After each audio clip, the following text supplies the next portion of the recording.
We are born free, and we will die free. The time in between, though, that's complicated. In that time, governments, institutions, and our egos will limit our ability to find true freedom in this life. These are real stories of real people overcoming the odds, persevering in justice, and unlocking their potential. Welcome to Finding Freedom. Here's your host, John Odermatt.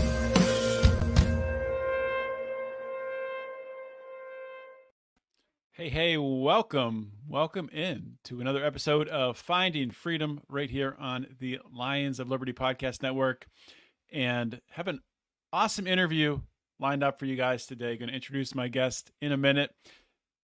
Bit of a, flashback to the Felony Friday days. We're going to be talking about a really fascinating true crime that occurred in Ireland, and I have a guest returning who has been on the show before, and we're going to talk about it. So I'll introduce him in a minute, but before I do that, I just want to, first of all, thank you for tuning in, either on the live stream here on YouTube or Twitter or Rumble. And thank you for subscribing to the show if you're watching, or if you're listening on the podcast format on your podcast app there. Thanks for subscribing there. If you want to help us out even more, if you like the content that Brian and I are producing at Lions of Liberty, please consider joining the Lions of Liberty Pride, either on Patreon or on Locals. And we have our new Telegram channels for our Pride members. You can check out as well. So without any further delay, let's bring in my guest today. My guest is Patrick Murray. Patrick is a former detective in Ireland. He was on this show way back on episode 202, so over 200 episodes ago. Back then, he was on to talk about his book at the time that he just written. Now he's written another book. His current book is called Murder at Lordship, Inside the Hunt for a Detective's Killer. And I haven't read this second book yet, but I read the first one. And what I remember about Patrick's writing is what a great storyteller he is, and also how detailed the writing is. So I'm sure this is going to be an excellent book. I can't wait to dig into this case. It's one of the biggest cases in the history of Ireland. So Patrick, welcome back to Finding Freedom. John, thank you very much for the opportunity to have a chat with you. And just to clarify, my surname is Murray, Marry, just Patrick Murray. And I am a retired member of the Irish Police Force, An Garda Síochána. I retired at the rank of Detective Inspector, and I was also a fully qualified Senior Investigating Officer. During my career, I was mostly in the detective branch, and I solved quite a few murders in my time. The first book that we spoke about on your program back in 2019 was a book called The Making of a Detective, which I wrote, which covered several murders and how they were solved. And there were murders that were very profound in Irish media, and the public were very interested in these crimes. And especially when the culprit was caught, they were all very, excited that these people are being caught. And so I was able to write several stories in that book. And as a result of that, I done several documentaries on particular crimes from that book. So, and it's under the same heading, The Making of a Detective. But I also wrote another book in collaboration with an Irish independent journalist, Robin Schiller.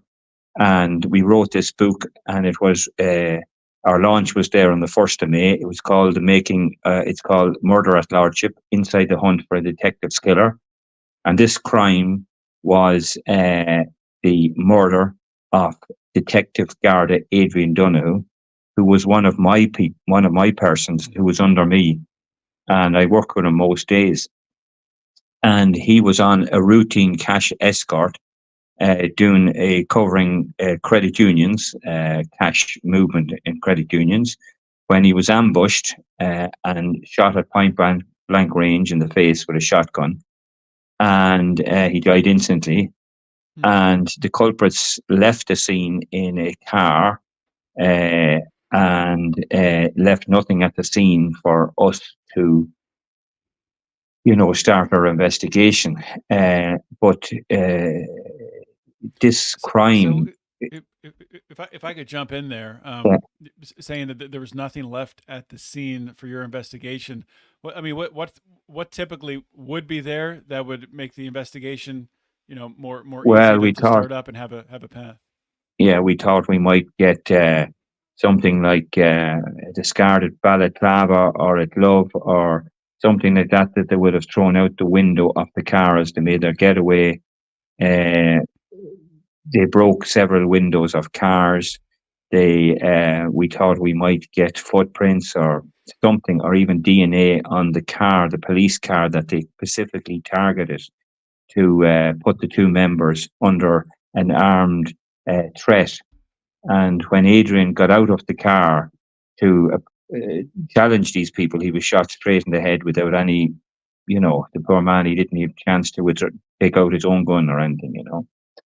So the CCTV on the night that covered the incident was poor. It was a very, very blustery night, raining all night. Weather conditions were terrible. And this occurred on the 25th of January 2013, around 9:30 p.m. in the evening. The murder it shocked the nation, because this man was given no chance. He was a married man with two children. He was a man of the community. He gave his spare time to training youngsters in football and put people who were children that may have gone the wrong way. He took an interest in bringing them round to the right way of living and thinking through football. And he was an excellent detective. He was one of my guys.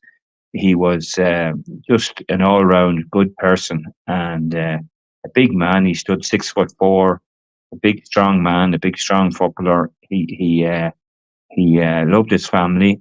He loved his children. He loved his job as a detective, and he loved his community. And that was very evident when he was killed. The amount of people that came out to voice their disgust at what had happened. Now, this murder turned out to be the biggest murder investigation in Irish history, criminal history. It took 5 years to solve.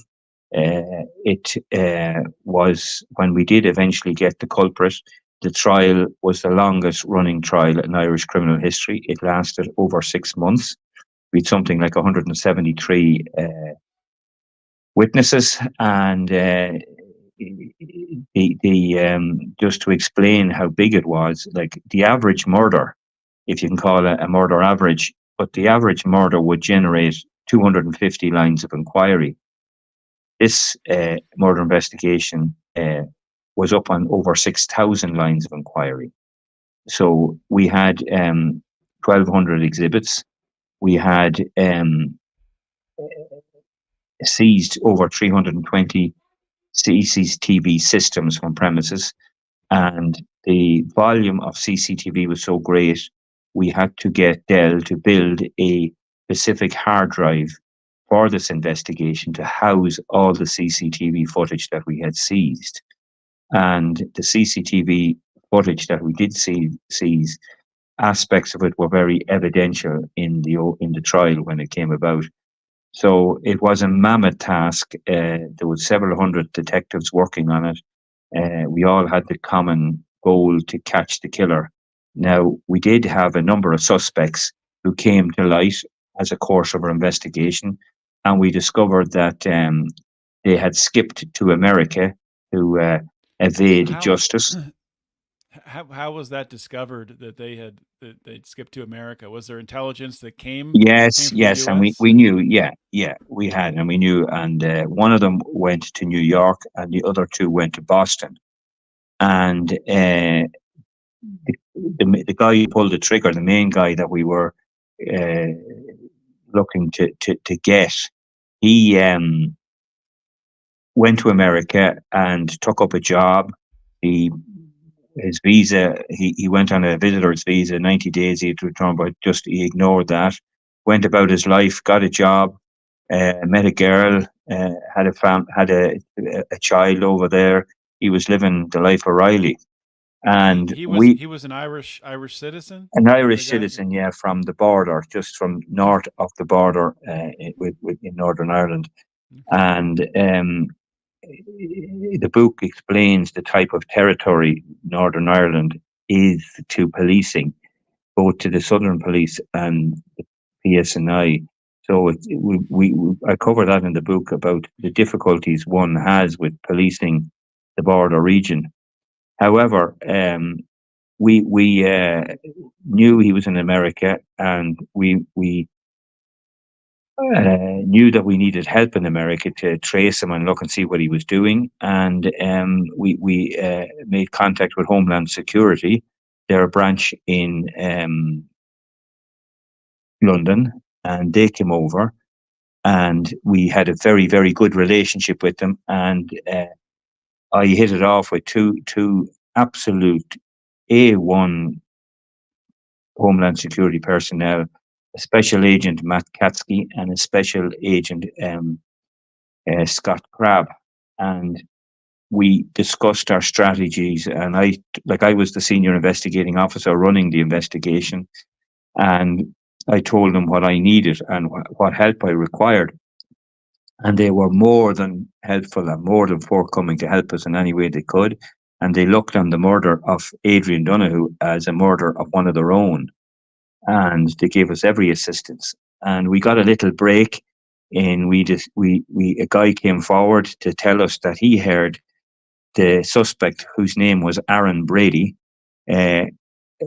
say in the pub one night, "I shot the guard, so what?" And that man came forward and made a statement, and he said, "Other people know about it over here in America, but I'm not. I can't talk for anyone else, only myself." And I said, "That's fine." Now, as a result of that bit of information, I got posters drawn up in respect of the crime and in respect of we were looking for information and help. And I put a burner phone number on it, which I had. And Homeland Security put these posters up all around Yonkers and that area of New York. And I got a phone call, which a guy rang me, and he says, I see it in the Irish paper as well, the Irish Central." And he says, "I see a copy of the poster, and I see it in the shops here and everything." But he said, "Look," he says, "I'll tell you about Aaron Brady." And he gave us information about Aaron Brady, nothing too groundbreaking, no big golden nuggets, but he did tell us who he hung around with and where he drank and where he socialized, all of that, which was very helpful, because then we could go making inquiries in that area. So, And question on the posters and putting the posters up. So you said the murder happened in 2013. So yes, how much time passed until these posters were up, and how much time passed really until you had identified Aaron Brady as a suspect? well, he was identified as a suspect within the first, what would we say, within the first couple of months. We had our suspicions about him because there had been a number of robberies along the border, and his name was coming up as being involved in these robberies. So he was part of a gang, and so his name was in the pot, let's say, to have a look at. So my the detective that was with Adrian Donoghue that night was able to tell me that the accents of the raiders, they were border accents. They were not. They were Pacific border accents, so they have a Pacific twang. So I knew then that we were looking for local people. And as a result of that, we drew up a list of 15 people that would be quite possible that could be involved in this type of thing. And Aaron Brady was the second person on the list. And that night, I sent out my teams to locate him, as I did the other 14 on the list. And everyone was accounted for. Everyone bar Aaron Brady. He was missing. And then the next day, he was stopped at a checkpoint by fluke. And the guard who stopped him questioned him as to where he was the night before and what he did and where he was. And he gave an account, and we discovered that account was all lies. So we then were sort of believing, well, maybe this man has something to do with the robbery. Now, what really was the big red flag for me was that that particular credit union was robbed a year and a half before, and the modus operandi was the same. And when we checked Aaron Brady's phone, the first person that he rang after being stopped by the guards at the checkpoint was a guy called Benny Traynor, who was the suspect in the first armed robbery and who had been arrested. And so like this was sort of coming to a little bit of fruition. Like here we have the suspect in the first armed robbery communicating with the guys that we believe may have been involved in this armed robbery. So it started the suspect in the first armed robbery, you said he was arrested, but he hadn't been convicted for that first armed yes, robbery? he had been arrested and released without charge because we didn't have enough of evidence on him. And the guy, so this Aaron Brady was in contact with him the next day after the armed robbery. But then as we progressed the investigation, I could put Aaron Brady and this Benny Traynor and another boy called Jimmy Flynn together the whole day before the armed robbery. And through CCTV, we could get them passing the credit union, keeping a sketch or watching where they were going to rob that night, you know. So we had built, so I was quite happy we had the suspects there, like, you know, and we established them as suspects. And Aaron Brady then skipped the country, disappeared, and he turned up in New York.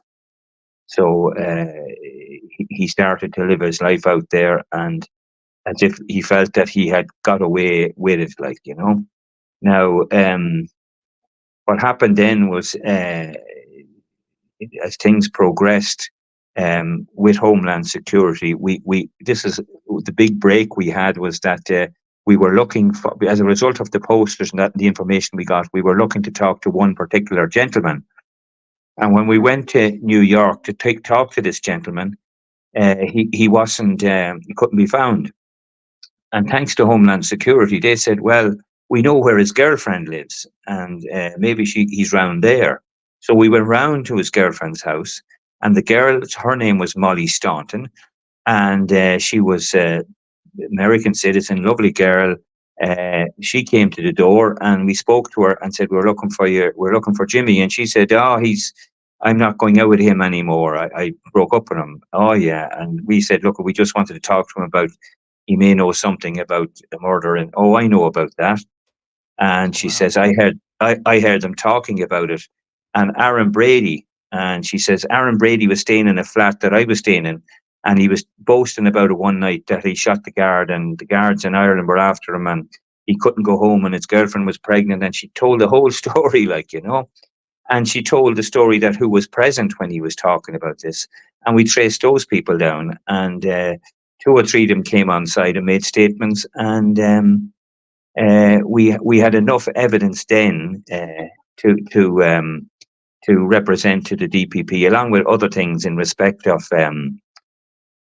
We were able to establish on the night they were using walkie-talkies, and they weren't obviously using phones.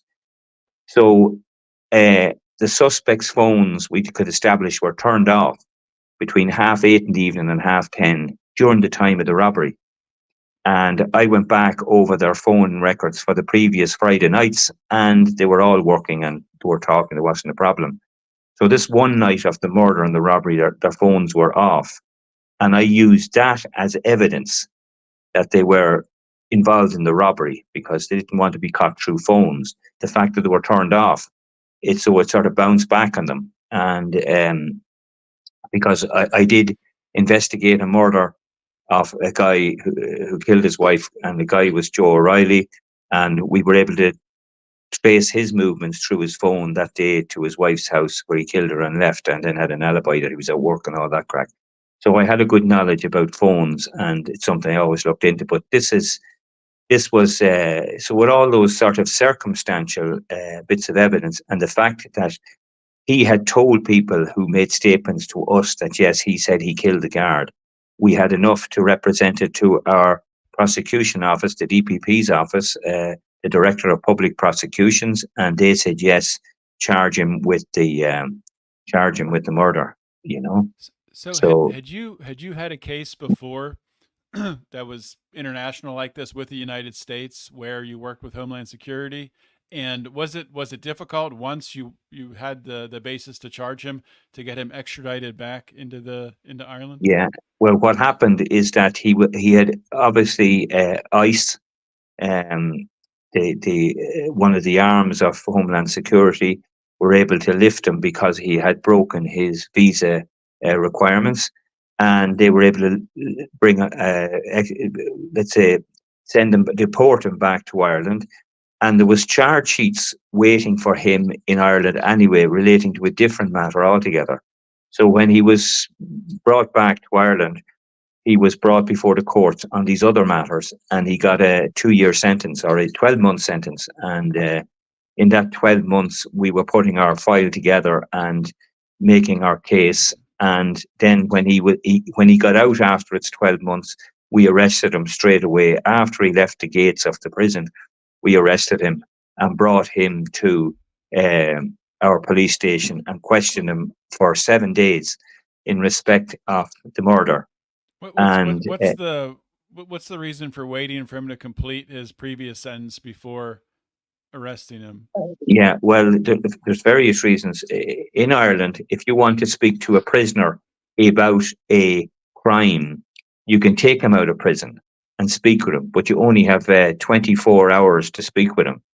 That would not have been enough time to put the vast amount of evidence and circumstantial evidence that we had to put to Aaron Brady. So we needed the 7 days. So, and that it didn't. We were in no rush because that year he was in prison, it gave us time to polish up and have everything ready and right. And that's the way we operate. And that's the way I operate. Like it had to be right. It had to be perfect. It had to be done properly within the law, and everything had to be put to him. Because at the end of the day, he had to get a fair trial and everything. Everything that we had to be put to him. Like, you know. Yeah. Was he surprised when he was arrested right after getting out after 2 years? No, he wasn't. No.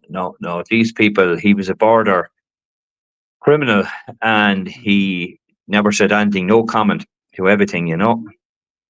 Yeah. So all the questions over the 7 days, he had no comment whatsoever, you know. And even when I charged him with the murder, he said, I categorically deny any involvement, you know.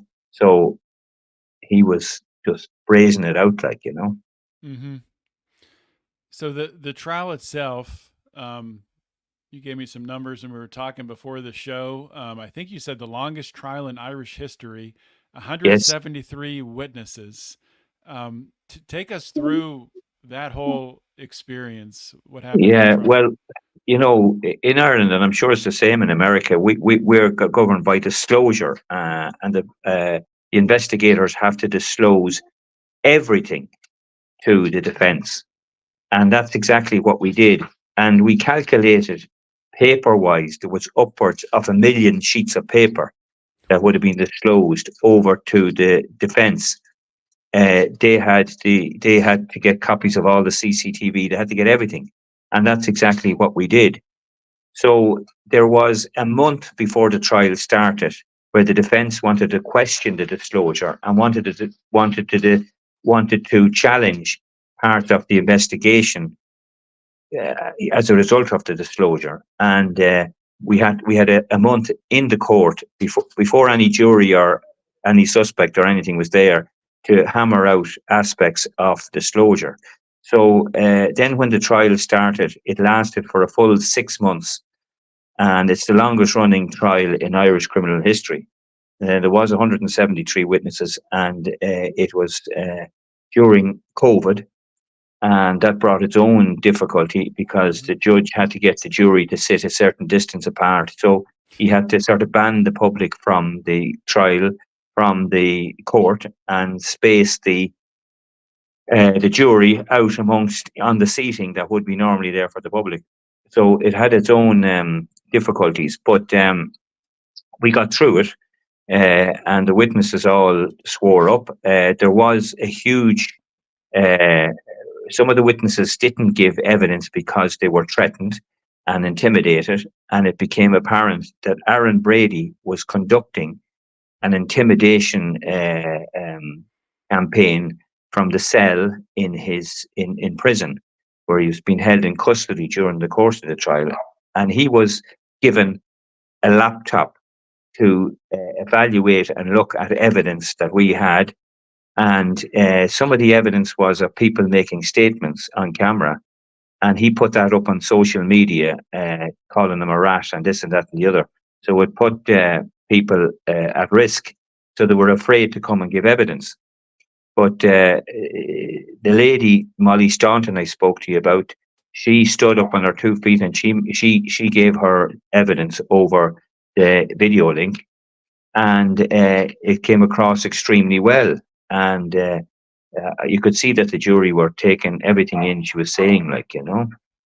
So he was found guilty of the capital murder of Detective Garda Adrian Donoghue, and he received a 40-year mandatory prison sentence. So that's what you get for shooting or killing a prison officer or policeman in Ireland, is a 40-year sentence. And will he serve the full sentence? Is that how it works in Ireland, or is there a chance he could get out before that? Yeah, well, look, we've questioned that, and it says that he has to serve 40 years.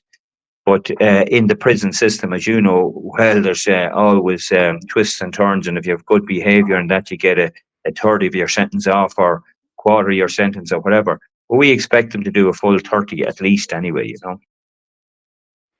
Yeah. So what else was different about this case for you in all your years and all your experience that set this one apart? Well, I'll tell you what set it apart in because I let's say I was a very good investigator and got to the truth of the matters, and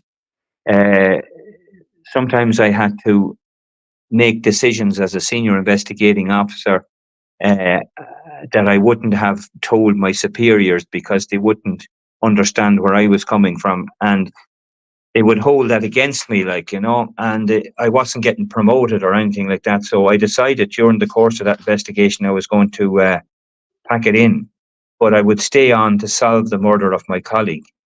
And when I solved it, I was going to retire. So in the book, you'll see a picture of me with the charge sheet in one hand and my retirement papers in the other. And I go down and I charge Aaron Brady with the murder, and I come back in and I hand in my retirement papers. And that was it, you know. And it was sort of a bittersweet, like I had become disillusioned with the police force as an organization and how they treated their staff, and a lot of things that were wrong with it internally.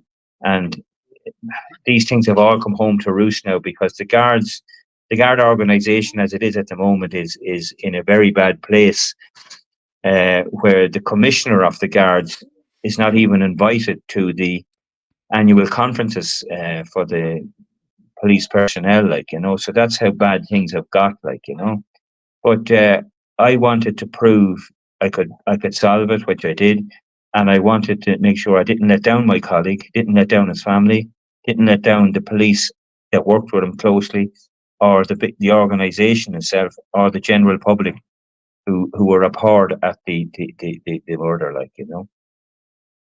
So I'm just to dig in, and I don't know if you want to speak to this. If you don't, just say so. But so what has changed with relationship to the structure of the Guard that has made it? Is it just the bureaucracy and things that make the work of being a detective more difficult, or like specifically what happened with it? Well, the rank and file personnel and the representative bodies for these personnel have a problem with the Garda commissioner, in that they believe he's bringing the job in the wrong direction.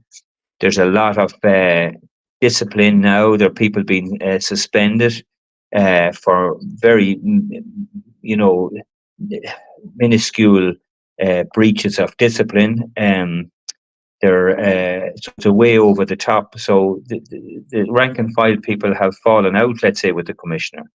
And it was only quite recently they voted where 90% of the rank and file members voted no confidence in the commissioner.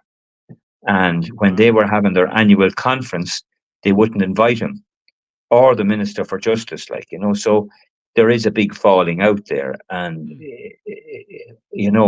and he is a man that was very prominent. He's a PSNI officer, that came from Northern Ireland, who, got the job as a Garda Commissioner, which probably didn't stand well with a lot of people, and but he's probably a decent guy trying to do his best, but he's just going in the wrong direction, So speaking about directions, you've written now, this is your second book, right? Yes, and I have been commissioned to write a third book now. Yeah. There you go. That's my next question. Can you share anything about what that'll be about, or? Yes, I will. Atlantic Books in London are our publishers, and they work through Gill Hess Limited in Ireland. And this book was so successful; it was #1 bestseller for over 3 weeks in Ireland. And everyone that read it said it's a massive, fantastic read. It really is, and it's like the first book. There's so much detail in it, and it's easily read.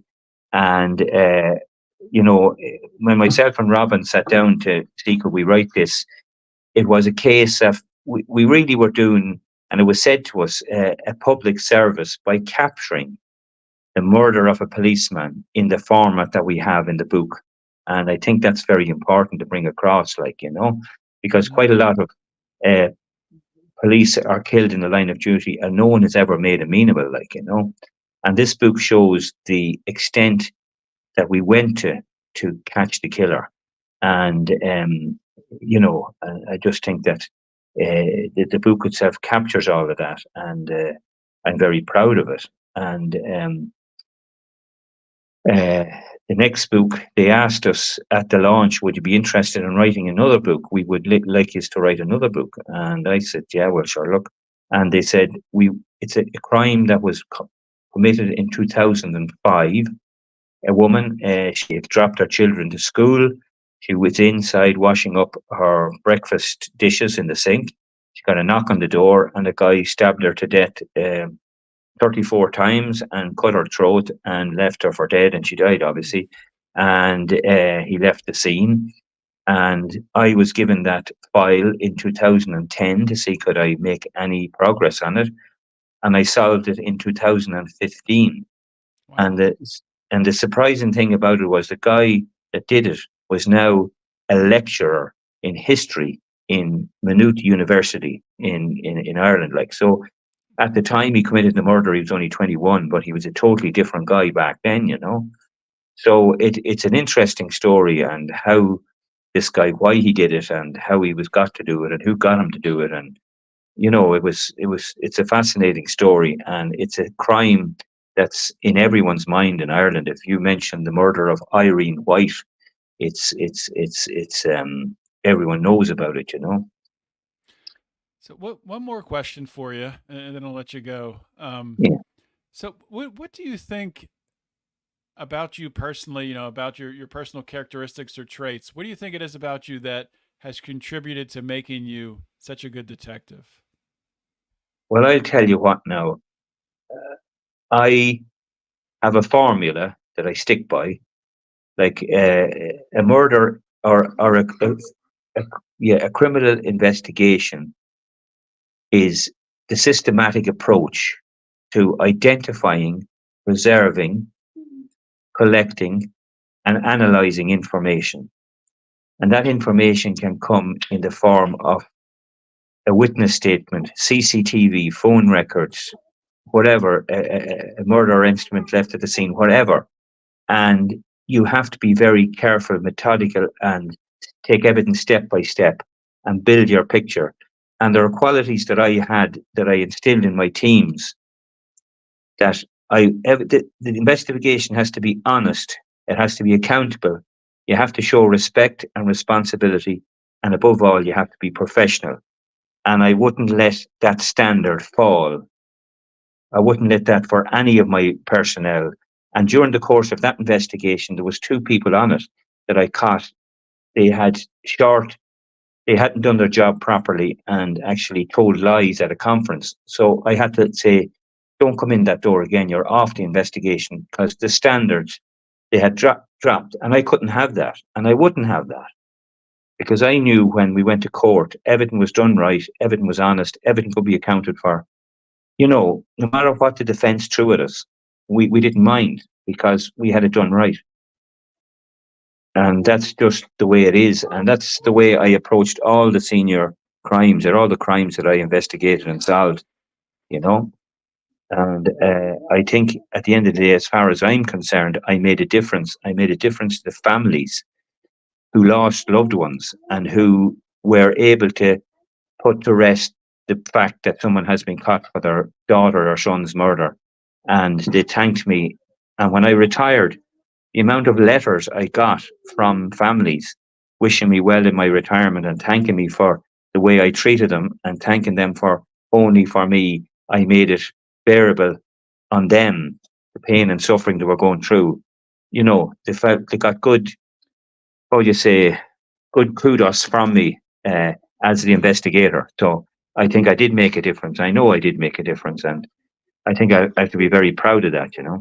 Yeah, I think so too. And even more so, you're continuing that by now sharing these cases, sharing really the details how you solved them with these books. So I'm excited to read this one. I read the first one. I'm excited to read this one. I will link to it on the show notes page. And just to say, if I could get my cursor back here, the name of the book is Murder at Lordship: Inside the Hunt for a Detective's Killer, by Patrick Mary.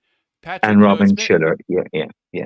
Did I say something wrong there? No, it's I co-wrote it, Patrick Mary and Robin Schiller. Sorry. And Robin was the journalist who covered the trial, so we had a lot of information, and he put that into the book. So look, it's a very good book. It's very detailed now and very comprehensive, and one I'm very proud of. And it really does show. And our cooperation with the Homeland Security, they were just fantastic. I can't talk highly enough of them. They were really, really, really, really good police people, really top class, and I couldn't talk highly enough of them.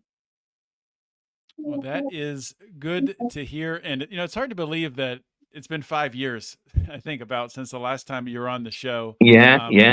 I don't know. Hopefully it'll be less than that before you come back on to talk about your next book, but it's been a pleasure. Well, my next book is going to be launched in April 2025. Okay. So I'll speak to you after that. Yeah, we'll talk then. It's been great catching up, and we'll talk again soon. Patrick Mary, check out his book and buy it on the show notes page here at lionsofliberty.com. Yeah, listen, thanks very much, John, for having me, and we'll talk again, no doubt. Thank you. All right. Thank you. Bye now. Bye. All right, that was my interview with Patrick Mary, and I'll say it again. I read his first book, so detail oriented. Reading it, you get totally engulfed in these cases as he's describing the investigations. Extremely talented writer, and I'm sure this book is the same. I can't wait to dive into it. If you like this interview, if you like what we're doing at Lions of Liberty, please subscribe to the show. You can either do so at Lions of Liberty. You can either subscribe to the Lions of Liberty Network or just to the Finding Freedom show with John Odermatt, which is just these episodes here. Of course, Lions of Liberty Network has Brian's content as well. That's a wrap for today's show, guys. I'll be back next week with another awesome episode.